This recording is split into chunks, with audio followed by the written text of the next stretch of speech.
Profecías de los últimos días. Esta es la segunda parte de esta serie y estamos precisamente a la luz y la relevancia de todo lo que está pasando alrededor en las naciones. Venir a este libro maravilloso que es la Biblia, no al libro de Nostradamus, ni del Islam, ni de los judaísmos, ni del hinduismo. Ninguno de los libros sagrados que existen alrededor de la Biblia contiene las profecías tan exactas y la sobrenaturalidad que la Biblia nos ofrece para que el que quiera tener oídos, que oiga. Porque si ya no creen a esto, como dijo Jesucristo, ya no creerán ni aunque alguien se les aparezca de entre los muertos. Abran su Biblia en Mateo capítulo 24 y estamos viendo que Jesucristo contestó algunas preguntas que le hicieron antes, ya esta es la víspera ya de su muerte, que los discípulos estaban concentrados en estas preguntas. Y en Mateo 24, cuando Jesús salió del templo y se iba, se acercaron sus discípulos para mostrarle los edificios del templo. Respondiendo él, les dijo: ¿veis todo esto? De cierto os digo que no quedará aquí piedra sobre piedra que no sea derribada. En otras palabras, esta profecía se cumplió 70 años después de que lo crucificaron, cuando el general Tito, con una legión romana, llegó a Jerusalén, enviado por Vespasiano, su papá, el emperador romano, y destruyó completamente la ciudad de Jerusalén. Y desde el año 70 hasta el 14 de mayo de 1948, Israel vivió dispersado en la diáspora por todas las naciones. Los corrieron de España en 1589, cuando la expulsión tremenda, los corrieron de Francia, los corrieron de Europa. Por todos lados, casi 2000 años los judíos vivieron dispersos. Y hasta 1948, que regresaron a su tierra, el reloj profético de Dios se comenzó otra vez a echar a andar, porque las profecías finales de la Biblia no podían comenzar a hacer una realidad hasta que Israel regresara físicamente a su tierra. Entonces Cristo les profetiza que ese templo, ¿verdad?, tan maravilloso que admiraban, con alfombras persas y candiles franceses y quién sabe Herodes cuántas bellezas arquitectónicas puso al templo, no quedó piedra sobre piedra. Y estando él sentado, versículo 3, en el monte de los Olivos, los discípulos se le acercaron aparte diciendo, observemos las preguntas que le hicieron. Dinos, número 1, ¿cuándo serán estas cosas? 2, ¿qué señal habrá de cuando tú regreses de tu venida? Y 3, ¿qué señal hay de que el fin del mundo o el fin de la historia ya se acerca? Vemos que en respuesta a estas preguntas, Cristo comenzó a describirles algunas señales que a continuación vamos a mencionar, como guerras en gran escala, pestes, terremotos, martirio de creyentes, falsos profetas, odio, y el amor entre los cristianos poco a poco se iba a desvanecer. Además, el evangelio sería predicado en todas las naciones y entonces vendría el fin. En el versículo 8, Cristo les dice que esto sería el principio de los dolores, o sea, no existe ninguna duda de que nos encontramos en el 2015, en el siglo XXI, en el principio de los dolores. Nunca en la historia, como en el siglo XX, se juntaron las naciones para combatir unas contra otras en la Primera Guerra Mundial y en la Segunda Guerra Mundial. 1914, 1917, 1939, 1945. Después de las dos guerras mundiales en el siglo XX, siempre ha habido guerras en la historia, pero nunca como Jesucristo lo profetizó, nación contra nación, o sea, unos contra todos. Y además vemos nosotros que hubo más de 270 revoluciones después de la Segunda Guerra Mundial. Y la Liga de las Naciones, que se conformó después como la Organización de las Naciones Unidas, se unieron para tratar de evitar una tercera guerra mundial. Y ahorita, en septiembre del 2015, el mundo se encuentra al borde de una tercera guerra mundial. Y como foco y el centro del conflicto es el Medio Oriente, tal como la Biblia lo profetizó. Que la Tercera Guerra Mundial se llevaría a cabo y tendría su origen en la región geográfica donde ahorita es una olla hirviendo: Siria, Irak, Irán. Hace 3 días los rusos están comenzando a enviar helicópteros y jets a Siria, porque el gobierno de Rusia tiene que apoyar el gobierno del presidente sirio Assad. Porque Rusia tiene que defender a que no derriben a Assad. Y la razón por la cual hay esta guerra civil ahorita en Siria es la razón por la cual, escuchen, más de 4 millones de refugiados están por todas las naciones de Europa huyendo. Con lo que traen en la mano nada más, con sus niños, con 2 o 3 naranjas, ni colchón, ni cama, ni cojín, nada absolutamente, ni una cuenta del banco, ni $3, con lo que pueden. Millones ya. Austria y Hungría tuvieron ya que cerrar las fronteras. Ya no les caben los refugiados. Inglaterra va a recibir 25,000, Alemania va a recibir 20,000, Estados Unidos va a recibir 10,000. Los únicos que no quieren recibir refugiados son los países árabes, que son sus hermanos.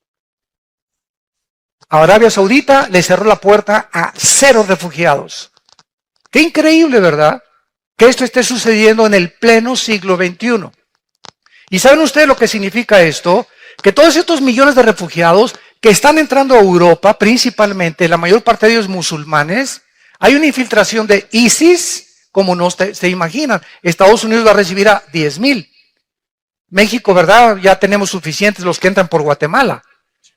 Y los que llegan de otras, de Centroamérica, que quieren llegar hasta Estados Unidos. Pero lo que significa esto es lo que la Biblia dice.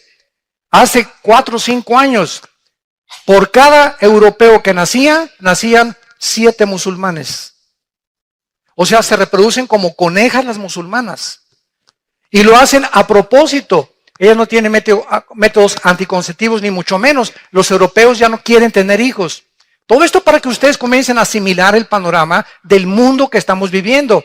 No es el mundo de Chapultepec nada más. Hay que cobrar conciencia de qué es lo que está pasando en el mundo para que la Biblia pueda cobrar relevancia y podamos entender que Dios quiere que nosotros no seamos sorprendidos como ladrón en la noche. Pero muchos no saben, ¿verdad? No salen de sus telenovelas. Entonces, ¿qué es lo que significa esto? Que Europa en 10 años será un continente musulmán. En Inglaterra hay más iglesias musulmanas, mezquitas, que iglesias cristianas y católicas. Nada más en Inglaterra. Compraron todas las iglesias cristianas y evangélicas, la mayor parte que existen en Inglaterra y en el Reino Unido. Ahora, ¿qué pasa si Europa se convierte en todo musulmán? Es interesante que la Biblia nos muestra que el anticristo va a surgir de la región de Siria e Irak en el capítulo 8 de Daniel. Los que estamos estudiando Daniel lo hemos comenzado ya a descubrir. El anticristo no va a surgir de España, no es el príncipe Felipe, ni Barack Obama, ni es el Papa, etcétera, etcétera. El anticristo va a surgir entre Siria e Irak. Y el anticristo va a ser judío musulmán. ¿Cómo está eso? Había un debate hace 3 o 4 años. A mí que me ha gustado siempre escudriñar la escatología bíblica, o sea, las profecías. Mis hermanos teólogos, escatólogos, la escatología es la rama que estudia de la teología las cosas finales. Escatos, fin, logos, tratado, conocimiento. Entonces, cuando hablas tú de un escatólogo o la escatología, es lo que se estudia de los tiempos finales. Entonces, estábamos estudiando hace 4 o 5 años todavía, de que el anticristo, por ejemplo, decían, bueno, dice la Biblia en Daniel 11, 35 y 36 al 38, que el anticristo no hará caso del amor de las mujeres. Número 1, está comprobado que el anticristo tiene que ser un homosexual. Él no va a tener tiempo ni siquiera de las mujeres. Va a ser un homosexual el anticristo. Número 2, dice también en Daniel 11, 35 en adelante, que el anticristo no hará caso de los dioses de sus padres, porque es la palabra Elohim en el original hebreo. Entonces, no, es que el anticristo tiene que ser judío. Y Génesis 49 dice que saldrá de la tribu de Dan, porque es como serpiente que hace caer al caballo. Entonces hay infinidad de versículos que apuntan a que el anticristo era judío, pero también hay cantidad de versículos, y aquí es donde viene la discrepancia, de que al anticristo se le llama, en Isaías 10, en Isaías, otros capítulos, en Ezequiel, se le llama el asirio. El asirio se le llama al anticristo.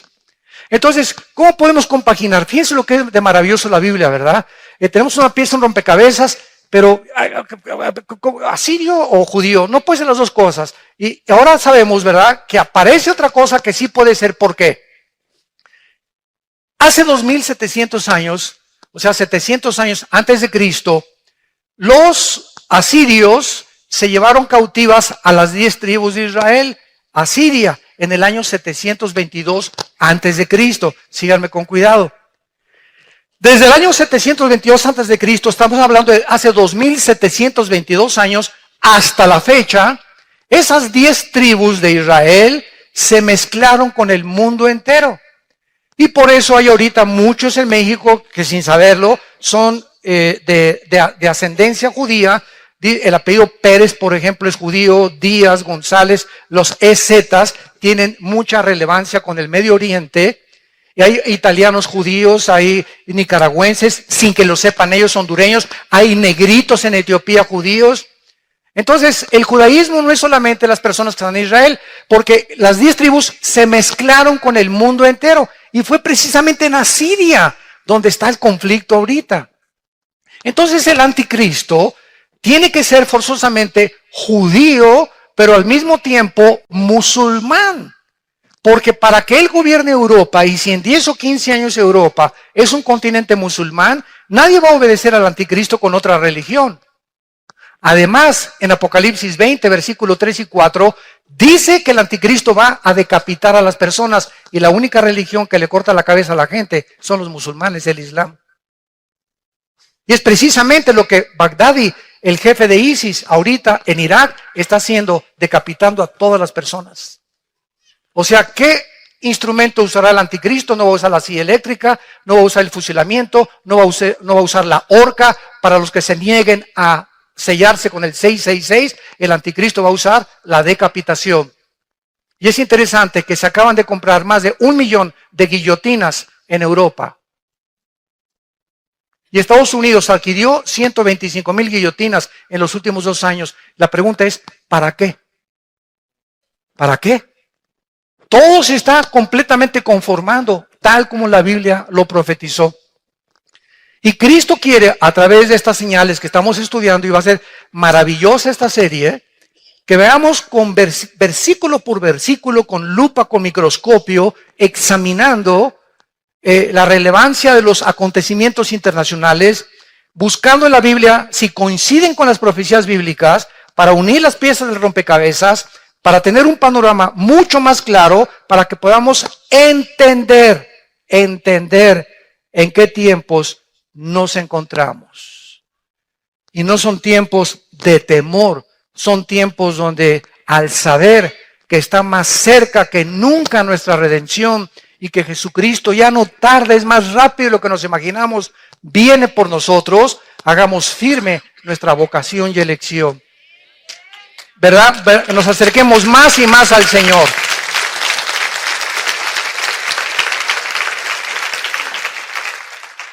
Ahora bien, no cabe duda, como decíamos, que estamos en el principio de dolores, para retomar lo que iniciamos. ¿Por qué nos encontramos en el principio de dolores? Bueno, dice en el versículo 6, oiréis de guerras y rumores de guerras. Miren que no se turben, porque es necesario que todo esto acontezca, pero aún no es el fin, porque se levantará nación contra nación y reino contra reino. O sea, se levantarán políticamente naciones unas contra otras, y se levantarán grupos étnicos. Es increíble que la religión del Islam, que está dividida en 2 ramas, los sunis y los chiitas, que descienden los 2 de Mahoma del año 630 después de Cristo. Los sunis creen que ellos son los herederos de Mahoma, directamente a través de la línea física de Mahoma. Los chiitas creen lo contrario, que ellos por herencia o por autoridad se puede designar al descendiente de Mahoma. Entonces, por eso el Islam está dividido en dos ramas. Y ahorita los sunnis interpretan el Corán y dicen que el Corán dice que hay que matar a los infieles. Esta es la segunda parte del Corán, la toman literalmente. Y así Mahoma lo escribió antes de morir. Porque la primera parte del Corán, los suras, en lugar de versículos, se llaman suras en el Corán, dice Mahoma que hay que vivir en paz. Entonces tú encuentras musulmanes, ¿verdad?, de la religión del Islam, que pisan lof, o sea, no se meten con nadie, ellos cumplen, ¿verdad?, están en contra del radicalismo islam. No todos son tan radicales como los musulmanes que derribaron las torres de Nueva York en el 2001, el 11 de septiembre, etcétera, etcétera. Pero aquí en el Islam encontramos esto precisamente, ¿verdad?, que los infieles son todos los que no sean musulmanes. Y ahorita los sunnis, increíble, están matando a sus propios hermanos chiitas. O sea, tú tienes que ser suní porque si no te mueres y te decapito. Y en Irak y en Saudi Arabia hay muchos chiitas. Y todo el norte del Medio Oriente, la mayoría son sunnis. Entonces los sunnis, encabezados por Baghdadi, están avanzando hacia Irak para matar a todos los chiitas, hermanos. O sea, ahorita Israel está aquí en el centro del huracán. Y es increíble que todo alrededor de Israel, ahorita se están matando sus enemigos entre ellos. Todos los enemigos de Israel se están matando entre ellos ahorita. O sea, en la misericordia Dios lo ha permitido. Y el punto final al que llegamos, que estamos en principio de los dolores, es lo siguiente. Gracias a la guerra civil de Siria, hay 4 millones de refugiados. Entonces, ahorita el secretario de Estado, John Kerry, acaba de entrevistarse con el jefe de las fuerzas militares de Rusia, diciéndole, oye, por favor, compadre, vamos a tratar de quitar a Assad, el presidente de Siria, porque ya el mundo está invadido de refugiados. ¿Qué vamos a hacer? Europa no tiene ahorita el capital. Ahorita el dólar es la moneda más fuerte del mundo, ahorita en el siglo XXI, en el año 2015. El yen se devaluó, la libra esterlina se devaluó, el euro se devaluó, y ahorita los bancos americanos son los más fuertes otra vez económicamente. Más todavía que China, que tiene la mitad de los dólares guardados porque Estados Unidos es su principal socio comercial. Entonces Kerry le dice al jefe militar de Rusia, oye, vamos a quitar a Assad.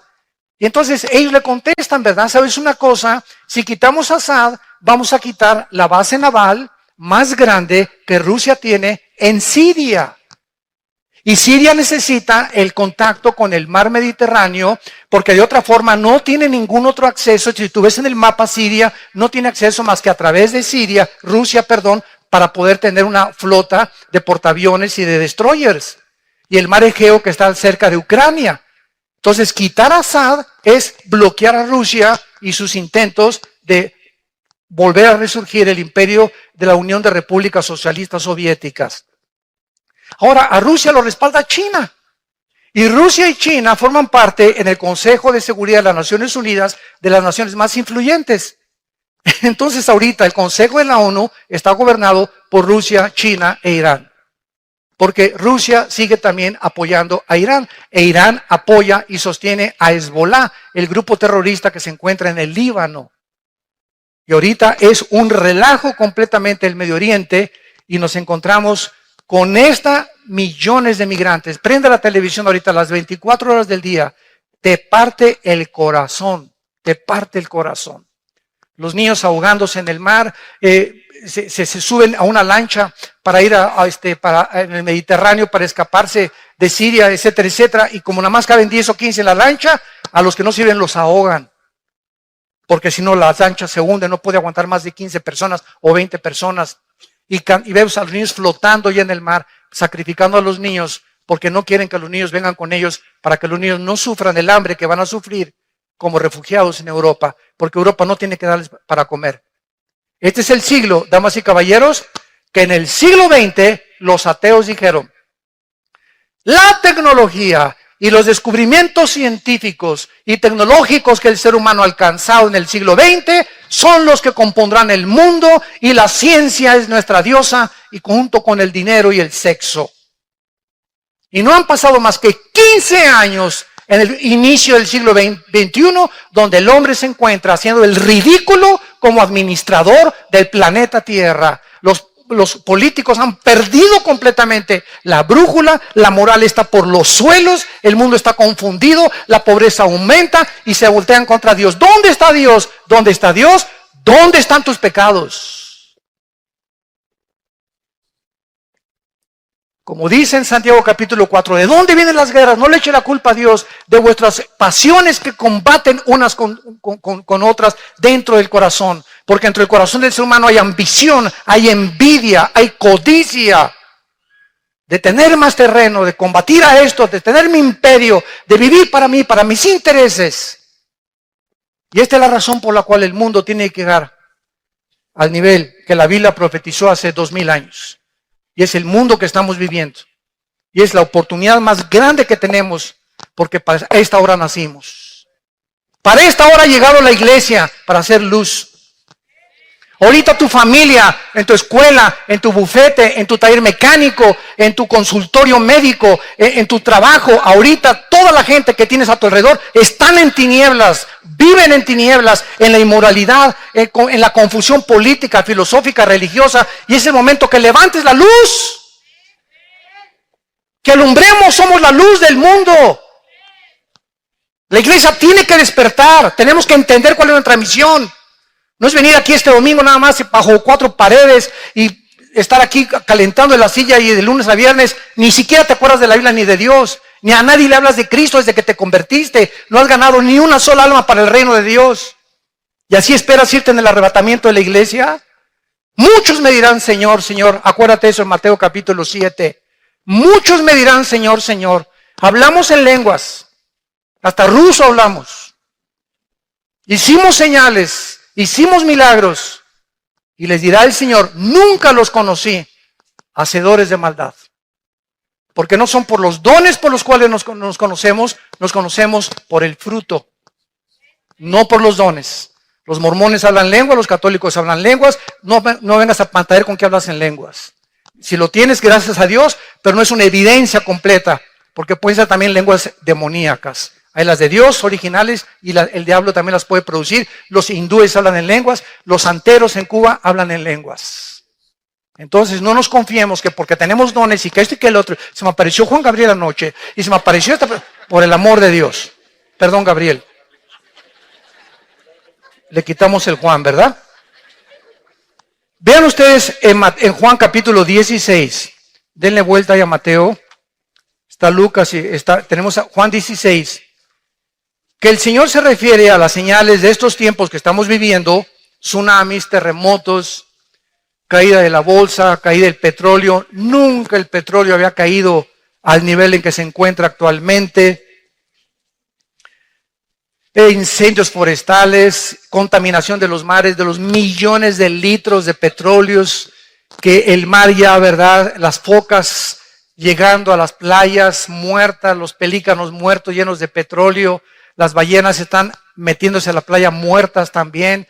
Tiburones ya están atacando toda la costa de Florida del lado del Atlántico, ya viniéndose en las playas, cosa que no había sucedido. Están pasando cosas tremendas, temblores de 8, de 9 grados en la escala de Richter, etcétera, etcétera. Y todo este mundo en que nos encontramos, confusión política. Ahorita si juntamos a los políticos en el mundo, ¿verdad? Es increíble la cantidad de lunáticos que están gobernando muchas naciones, dictadores que están gobernando muchas naciones, tratando de instituir sistemas de gobierno que creen ellos que agarrando al pueblo y metiendo en una cárcel o haciendo una cárcel de la nación y oprimiendo al pueblo. Ese es el gobierno que deben de tener sin interesarles el beneficio de los pueblos. Así está el mundo en que vivimos y nosotros gritamos justicia. Anhelamos la justicia. Y por eso hay tantas manifestaciones de obreros, de enfermeras, de doctores en las calles. Justicia, bloqueamos esto y por el otro, ¿verdad? Porque el mundo está gritando, ¿quién va a poner orden en este mundo? ¿Quién? ¿Hasta cuándo va a durar esto? La Biblia nos da la respuesta. Dice Juan 16, versículo 21. Es Cristo hablando antes de morir. Y nos pone como ejemplo y analogía de lo que está pasando al parto de una mujer. La mujer cuando da luz, Juan 16, 21, tiene dolor porque ha llegado su hora.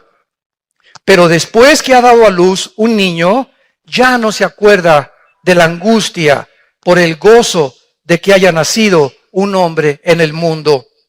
También vosotros ahora tenéis tristeza, pero os volveré a ver y se gozará vuestro corazón y nadie os quitará vuestro gozo. Todas las mujeres que en esta mañana nos escuchan comprenden perfectamente las palabras del Señor. El parto, el embarazo de una mujer es aproximadamente 9 meses. Por cierto, les comunico que el viernes nació el hijo de César y Carlita. Gracias a Dios. Los bendecimos desde aquí. Nació de 8 meses, entonces está en la incubadora, ¿verdad? Va a estar, creo que esta semana, pero nació de la raza de los gigantes. Así está. Increíble, se parece a César en tamaño y en todo. Pero grandote el niño, ¿verdad? Nació sano, gracias a Dios, ¿verdad? Así que por eso no está con nosotros. Pero precisamente, ¿verdad? Las mujeres que están embarazadas se dan cuenta que ya en los últimos meses, antes o semanas antes de parir, comienzan los dolores. Y después los dolores se van haciendo más cortos y más cortos y más cortos. Se rompe la fuente, hay que llevarla rapidísimo al hospital porque el niño va a nacer. En este caso, ¿verdad? De Carlita, ¿verdad? Nació 8 mesino, no fue 7 mesino, 8 mesino, le faltaba un mes todavía porque iban a nacer en octubre. Entonces le tuvieron que hacer la cirugía o ¿cómo se llama? La cesárea. Gracias a Dios que salió perfecto el niño, está muy bien de salud. Ellos no se imaginan la felicidad que tienen ahorita. Les ha concedido Dios la petición de su corazón. Carlita es una guerreraza de Dios que luchó y luchó, nunca se dio por vencida y ahí está el premio, ¿verdad? De que Dios les ha dado. Ahora bien, así está el mundo. Los dolores van a aumentar en el siglo XX. Guerras y rumores de guerras. Llegamos al siglo XXI, confusión. Y cada vez vemos más y más y más dolores y terremotos y que esto y que el otro. ¿Cuántos estamos rodeados de falsos profetas?